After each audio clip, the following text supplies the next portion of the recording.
Magandang gabi mga kahuan, narito na ang weather update today. So kasalukuyan ay Luzon, Visayas ay nakakaranas ng maulap na kalamitan at may mga pag-ulan. So medyo gumaganda na po ang panahon sa Mindanao sa kasalukuyan. Dahil sa southwest monsoon kung saan naapektuhan ang buong bansa. At yung papansin mga kapanaulap, nakatutok dito sa may western section ng Central Luzon at ganoon din po sa Southern Luzon. So itong dalawang bagyo, una itong si Bagyong Helen, kasalukuyan nasa loob pa rin ng Philippine Area of Responsibility, nasa layong 940 kilometers east ng extreme northern Luzon. Inyong papansin, malayo itong Bagyong Helen sa bansa, so hindi nakaka-apekto sa ating panahon. Samantala itong si Bagyong dating si Hener ay patuloy itong kumikilos palayo sa bansa patungo sa Indochina o sa Vietnam. Nasa layong 795 kilometers west ng Sinait, Ilocos Sur. So, ito naman po yung ating track ng Bagyong Helen.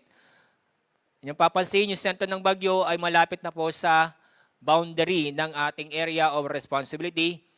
So, expected natin ngayong araw o ngayong gabi, lalabas na ito sa ating Philippine Area of Responsibility. At inaasahan na ito, patungo ito sa China.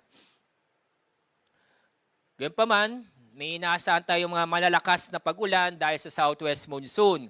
So, meron tayong inaasahan ngayon hanggang bukas ng hapon ng heavy to intense na pag-ulan sa Zambales at Bataan.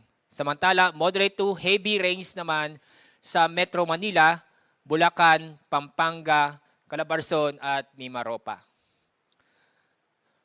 Mula bukas ng hapon hanggang Friday ng hapon, may nasan pa rin tayong malalakas na pag-ulan dahil sa southwest monsoon. Moderate to heavy rains ang inaasahan sa Occidental Mindoro, Zambales, Bataan, Pangasinan at Benguet.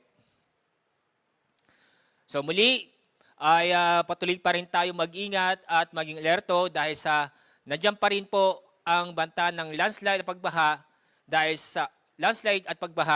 pa rin sa inaasahang mga pag-ulan, lalo na po sa mga lalakas na pag-ulan dulot ng southwest monsoon.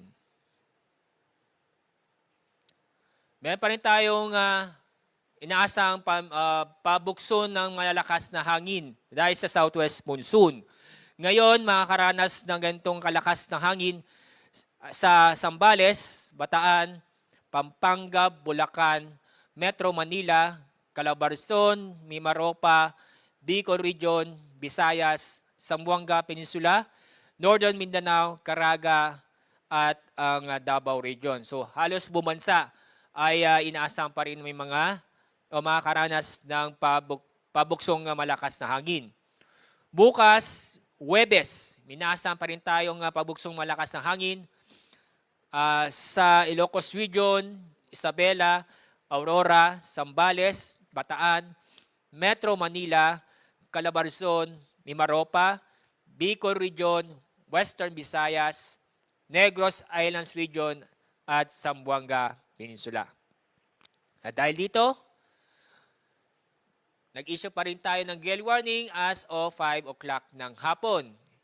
Ito yung mga kulay pula, ito yung inaasam nating matataas ng alon, halos aabot ng 5 metro.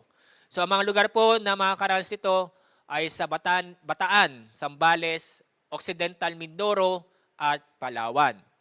Kapag may gale warning, ay automatic na bawal muna pumalaot sa mga lugar nito dahil sa matataas ng alon. Lalo na po yung mga gumagamit po ng maliliit na sasakyang pandagat.